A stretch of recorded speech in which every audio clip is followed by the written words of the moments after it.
Bonjour Corinne, ils sont parfois cruels, parfois terrifiants, parfois même traumatisants. Je veux parler des méchants chez Disney. Mais certains restent dans les mémoires car ils ont su se montrer ridicules, voire comiques. Et celui auquel je pense aujourd'hui, c'est le prince Jean, un lion qu'on peut dire bien pathétique. Bonjour Nicolas. Bien, lorsque Disney a transposé le célèbre mythe de Robin des Bois dans le monde des animaux, il était naturel que chaque animal choisi incarne le caractère du personnage. Le méchant prince Jean est donc un lion, mais force est de constater que son allure n'inspire pas le respect dû à son rang royal. Un corps maigrichon et un comportement de pleurnichard qui diminue fortement son autorité. On dit même qu'il boude en suçant son pouce et en appelant sa maman. C'est comme ça qu'il est d'ailleurs moqué par Petit Jean dans la chanson « Le roi de mauvaise aloi ». Oui d'ailleurs, comment en est-on arrivé à ce choix d'une transposition de l'histoire dans un monde animalier? Eh bien déjà en 1937, alors que le tournage de Blanche-Neige se terminait, Walt Disney s'intéresse au roman de Renard, une légende du XIIe siècle, comme support à un film animalier. Plus tard, il envisage de traiter 3 séquences animées sur base de cette légende et qui seraient insérées dans le film L'île au trésor sous forme d'histoire qu'aurait raconté Long John Silver. Mais le projet ne se fait pas. Et il y aura encore une tentative d'un long métrage musical où Renard serait le méchant face au coq Chanteclair.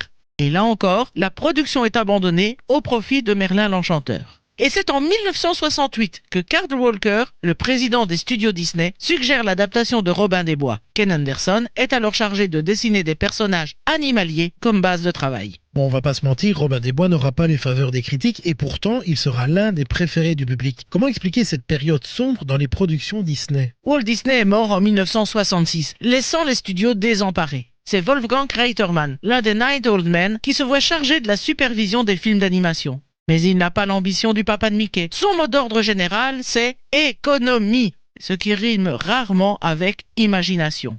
Le mot économie est apprécié par les financiers, mais pas par les artistes qui doivent composer avec cette contrainte, entraînant bien souvent un manque d'imagination, de créativité, voire d'audace. Et Robin des Bois fait partie de cette génération de films qui vont susciter une impression de déjà-vu. Pour cause, des pans entiers de l'animation sont directement copiés sur d'autres longs métrages. Attends, tu veux dire qu'on a repris des scènes de films précédents et qu'on a collé l'image des nouveaux personnages dessus alors? Bien, c'est exactement ça. Et la chanson qui nous préoccupe aujourd'hui, Le roi de mauvaise aloi, en est hélas l'exemple le plus flagrant en constituant l'animation la plus recyclée du film. 3e extrait musical du long métrage, c'est Petit Jean qui entonne la chanson lors d'une fête qui s'est improvisée dans la forêt.